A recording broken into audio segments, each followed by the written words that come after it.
Okay, time to get started. Got it jacked up, supported on stands, safety first, and the front tire and wheel assembly is off.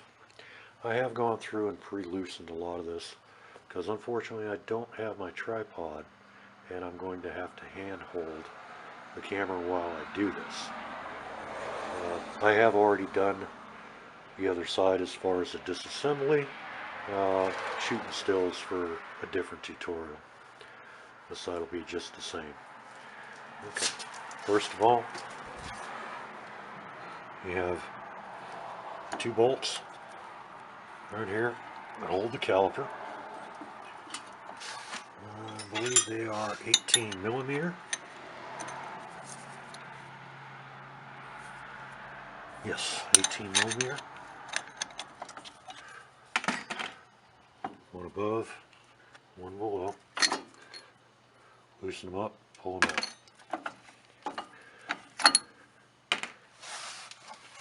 Now normally, what I will do is take a spring clamp and attach it here and here, here and here, thread it in, and that will push the pistons back into the caliper. If you do that, then the caliper just slides right off. You don't want to let it hang by the brake hose, so I do have a bungee cord here to hold it. So I will take just a minute to put the camera down and support it, and we will come back. Alright, we've got our caliper supported where it doesn't hang on the brake hose, thus damaging it. Now, our next step is to remove the pads and the caliper mount. Caliper mount has two bolts on it, one at the top, one down here at the bottom. I believe they are also 18 millimeter. Yes, they're both 18 millimeter. Remove one. Remove the top one. Now you can, if you want, remove the actual brake pads. Well, that was nice.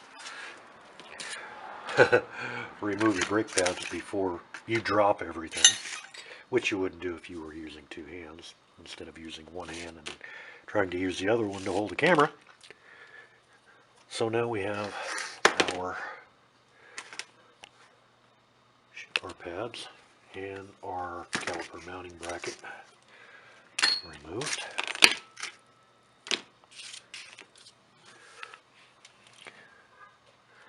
Our next step. Now you can remove your rotor. Of course, you want to check it and make sure you don't have any unusual wear, any cracks, any damage to it. These look pretty good. I do have another pair, but those will work fine for now. Okay, your next step is there's 3 bolts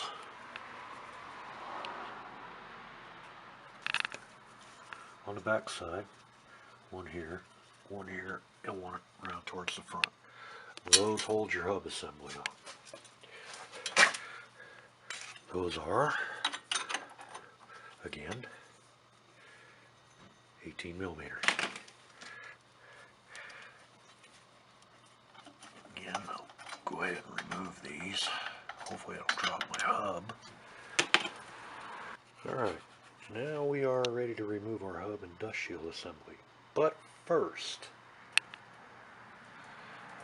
your ABS brake wire feeds into the back of the hub, up under the control arm, and is attached here.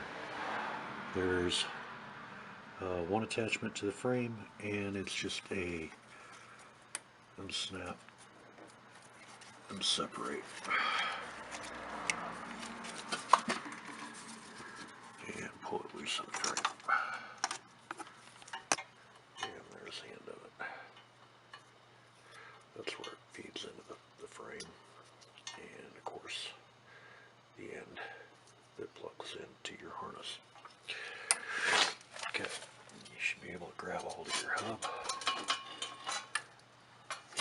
comes. The hub is separated. I replaced both hubs quite a while ago, and they're both still in really good shape. I don't have any problems with them, so I'm not worried about replacing them. And your dust shield. At this point, we would go through and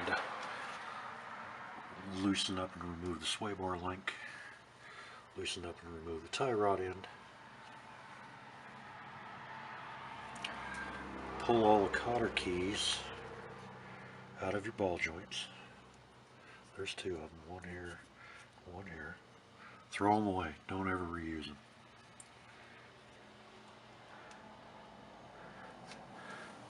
Okay, after that point, I would place a jack, say that one right there, underneath the lower control arm, but there is a grease zerk for your lower ball joint, and if you're not careful you could snap it off. That being the case, you might want to go underneath the actual spring pocket right here where the shock comes up through. Go ahead, put the jack under it, and relieve some of the weight, some of the tension off the lower control arm, because this spring has an enormous amount of energy in it, even at rest or even dropped like it is. It can be very dangerous, which brings up another point. I normally will leave my shock inside while I'm breaking loose the upper and lower ball joint. It gives one more thing for that spring to have to go through before it gets to me in case something goes wrong. Okay, so I will break the tie rod end loose from the spindle, remove my cotter keys, pull my anti-sway bar link, remove it, loosen up my shock mount, upper and lower. Upper, there's two of them. I believe it is a, what was that, 9/16 or 15 millimeter. The two lowers are 13 millimeter. Your tie rod end should be a 19. Your upper ball joint is going to be, I believe, if you don't have a metric set that goes up high enough, I believe your upper is a 15/16 and your lower is a 7/8. When you go to break them loose, well, we'll get into that one when we get to that point. So for right now, tie rod in, sway bar link, place the jack underneath, and we're back. As you can see, I have removed the tie rod, so it does swing freely. I have removed the sway bar end link, or anti-sway bar end link. So now all you have to do, make sure you have a jack underneath that lower control arm with enough tension on that lower control arm to keep anything from moving. You've removed your cotter pins from the upper and lower ball joints, and go ahead and just loosen them up. Don't take them all the way off, just loosen them up. Okay, once you do that, you are ready to remove your spindle. There's a number of different ways from separating the spindle from the ball joints. Sometimes you can just get away with smacking it, sorry about the cigarette, smacking it with a hammer right here, and right here, if you get lucky. Sometimes they will separate that way. In my case, it didn't work. Or smack it here and here, because it is a taper. Sometimes it will come loose. In my case, it didn't. They do make a number of different tools. One especially if you're doing tie rod ends, it essentially looks like, a clamp with a thread in the middle of it. You screw it up and clamps on either side, and it physically separates. Or you can go old school and use a pickle fork like this. And of course, pickle fork will slide in here, and you can see it's wedged, so the farther it goes in, the more it wants to spread. And as it does that, it forces the ball joint away from the spindle. And you just beat the hell out of it with a hammer. I really like this set. I believe it's a Lyle, because it has 3 interchangeable heads. This is the one I used for the tie rod end. And this one I used for the upper and lower ball joints. There is another one that's a little bit bigger, but didn't need to use it. That particular kit also has a mandrel that will fit into an air-operated chisel. But seeing as how I'm at my girlfriend's house instead of my own, I don't have a compressor here, so I just had to beat it with a hammer. Still works.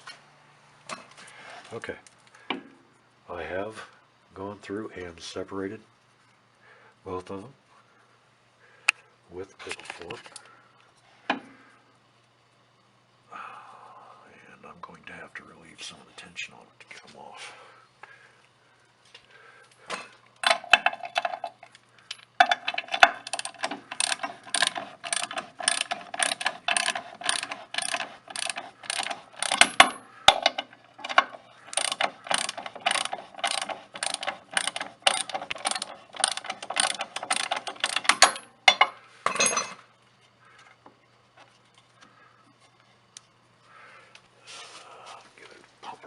Jack.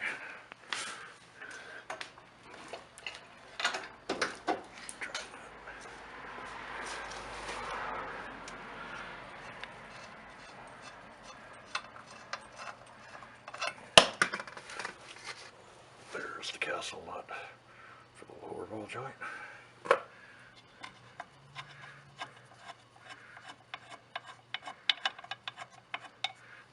the castle nut for the upper ball joint. So, that spindle is ready to come out. As you can see what kind of space we have here. What kind of space we have here. So, as I lower the jack, it should pop out. Now, remember, that spring has an enormous amount of stored energy in it. And if you're not careful, it can come out and smack you. Smack you hard. That's why I leave the shock in there. So it physically cannot come out and hit you. Once you have the spindles out, then you can slowly drop the jack even farther, pull the spindle out. That will allow these control arms to be independent of each other. The upper one you don't need to do anything with. The lower one, you'll still have to rotate it towards the center of the vehicle to get the spring to come out. But before you try to rotate it, of course, go ahead and pull your top shock mount and your 2 lower bolts off the shock, and go ahead and pull the shock out through the bottom. Then you can relax your jack, let the control arm drop. Don't stand in front of it because there is a possibility it still could come out, but it won't come out with the same amount of force as it would be as if it was live and under load. There's still going to be a little bit of a load on it, and you may have to pry it out with a pry bar, but it will come out. Okay, let me go ahead and get the spindle out of here, and we'll go to the next step. Alright, I've lowered the jack just a little bit, just enough to allow the threaded portion of the ball joint to separate from the spindle itself. So now the spindle is free from the top. Should be free from the bottom. Should be able to just pull it straight up.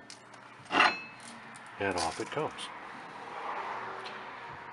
Just like that.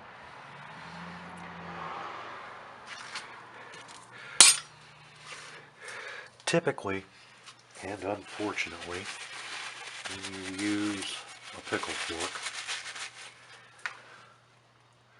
you normally tear the boot, the dust, or the grease seal.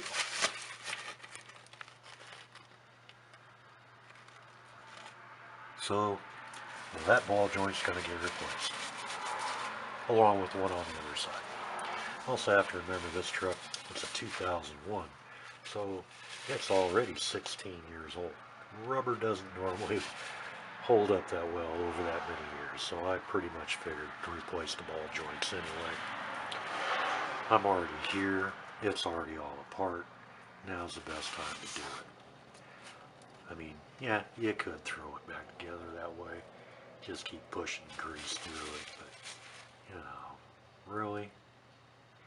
Nah, that ain't the way to do it. You got it all apart, just go ahead and replace it. Lower ball joints, they do have to be pressed out and pressed back in because it is an interference fit. If you do have a situation where you go to press your ball joints back in and the ball joint's loose, you can just put a couple of tack welds with a welder. I prefer to use a MIG to just basically hold the joint in place to keep it from rotating. Because once you get it all bolted back together, it's not going to come out. Because the lower control arm and the upper control arm are actually squeezed together by the spindle. The upper ball joint, it's got 4 rivets in it from the factory. I don't know why my camera will not focus. Anyway, comes with 4 rivets from the factory. Cut the heads off of them, lift it out. Your new upper joint will have bolts in it. You just put the bolts back in it. Nuts will face, or the bolts will face up. Nuts will be on top. It's just that simple. Okay. Now there is still quite a bit of tension on that spring, but I need to jack it up just a little bit to take pressure off of the upper shock mount and the lower shock mount to pull those out, to pull the shock out. So I will jack it up and I will pull the shock out of it, and then we will remove the spring. Alright, as you can see, we now have the shock removed. Stock, factory, original Bilsteins. Yeah, they were getting a little tired. Okay, shock is out. Now all that's left to do is pull the spring out. This is where you have to be really, really careful. Like I said, let the pressure down off your jack. Of course, I have the jack situated to where I'm 90 degrees perpendicular to where the spring is. And the lower control arm will come down and swing towards the center. So if the spring is going to come out, it's going to come out this way. Oops, sorry about that. Come out this way, as opposed to that way where I'll be standing. Will it come all the way out? Probably not. Normally, even after you pull the jack completely out, you still have to rotate the lower control arm in to get the spring to come fully out because of the length and as far as it seats up into the pocket on the frame. So let's give that a shot and see what happens. As you can see, now the jack is fully collapsed. Control arm is not completely hanging free. Spring still hung up in the bottom of the pocket on the control arm and up top. So you're going to have to manually swing the lower control arm in towards the center. There is still some stored energy in this spring, so you want to try to do it from the side or come around from the back and rotate that control arm in. Oh, pop, bang. Nice. Alright, get the hell out of the way here and try to get this spring out. Okay, now we have all the tension off the spring. All I have to do is just take a little piece of pipe, wedge it in between one of the coils, and lever it against the lower control arm, and it popped right out. Didn't have that much tension on it. So now we just get that past the ball joint out of the pocket, and it's out. Up the top, you have the factory isolator. This piece of rubber.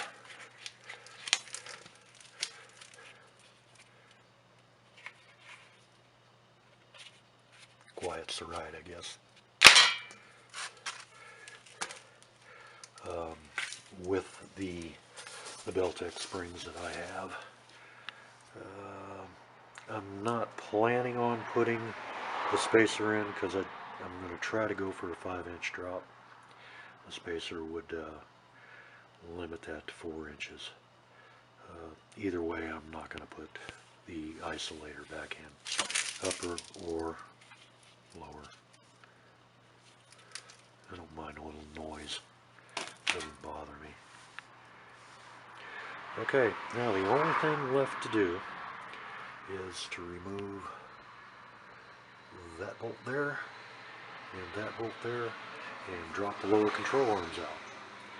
Do that so I can take them down to the parts store and get the new ones pressed in. Then, essentially, I'll still have to come back and cut the upper ball joints out and replace those, but that'll come for the reassembly. Now, you can see on this one here, I've already done a little bit of trim work to clear the spindles. That's all covered in the instructions from Beltec. You do need to clearance them, or they will not operate properly. They will bind up.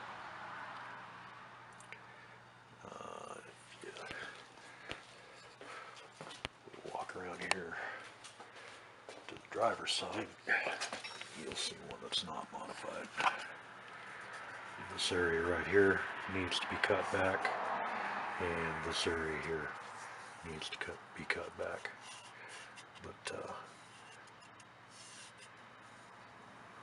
I will show that when I do this side.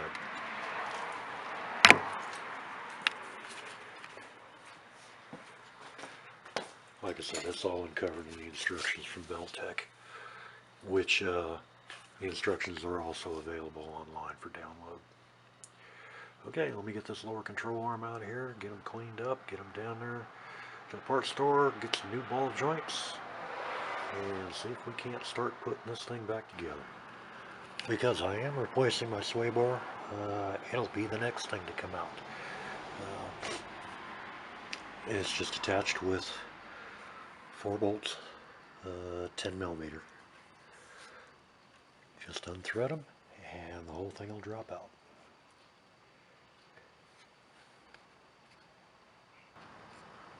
Alright, here we have the upper control arm with the ball joint removed and the clearancing for the Beltex spindles done. According to the instructions, you have to knock down this edge. Of course, I went a little farther than what they show in their instructions.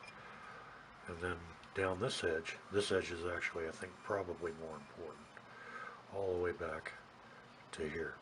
So when the spindle actually rotates, it'll clear the upper control arm. If you don't clearance it, it won't work. I found that out the hard way when I started doing this on the other side quite some time ago and didn't have the instructions and didn't know I had to clearance it. But with trial and error, I figured out how much I needed to clearance it, and I dressed it up a little more. I think a lot of it was due to, I don't like sharp edges on stuff I'm working on, because it tends to cut you up real bad. So in this case, this one should be ready for the ball joint, and a little bit of coating, i.e. paint, and it should be ready to go back together.